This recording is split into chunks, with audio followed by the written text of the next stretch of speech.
है, उस घर में इतना रिस्क आता है उस शख्स के पास जो इसको पढ़ता है, इतना मालो दौलत आता है कि सब घर वाले हैरान हो जाते हैं, सब रिश्तेदार हैरान हो जाते हैं, इतना रिस्क मिलता है कि संभालना मुश्किल हो जाता है। जैसे सूरह फातिहा का पहला नंबर है, मालो दौलत में भी उस बंदे का पहला नंबर लग जाता है। जो शख्स सूरह फातिहा को इस तरह 3 दिन तक मुसलसल पढ़ लेता है।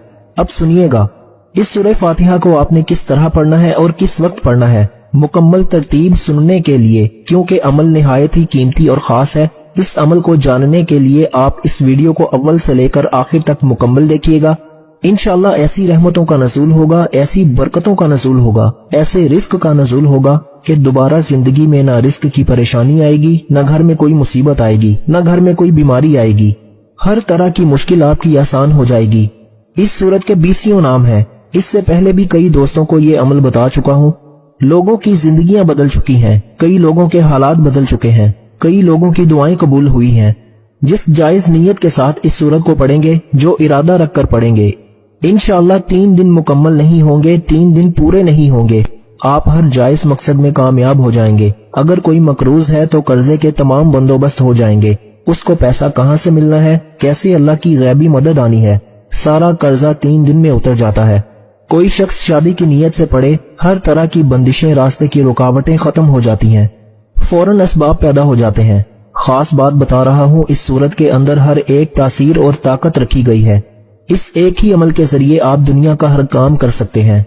और ये अमल जिसके हाथ में लग जाता है, जो इसको अपने काबू में कर लेता है, वो दुनिया में इज्जत पाता है और आखिरत में भी इज्जत पाता है। शोहरत मिलती है, लोग उससे मोहब्बत करते हैं, लोग उस पर भरोसा करते हैं, रिश्तेदार उसके आगे पीछे होते हैं।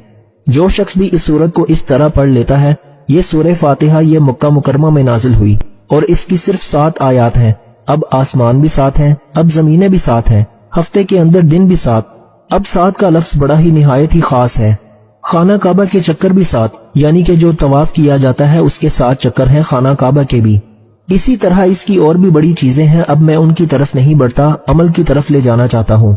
अलबत्ता इसके अंदर बहुत ज्यादा हिकमतें छुपी हुई हैं। वो सारी हिकमतें आपके सामने बयान करूं तो वक्त बहुत चाहिए। अल मुख्तसर मैं आपको बता देना चाहता हूँ, इस सूरत के 20 नाम हैं। इस सूरत को फातिहतुल किताब भी कहा जाता है। इस सूरत को उम्मुल कुरान भी कहा जाता है, कुरान की माँ।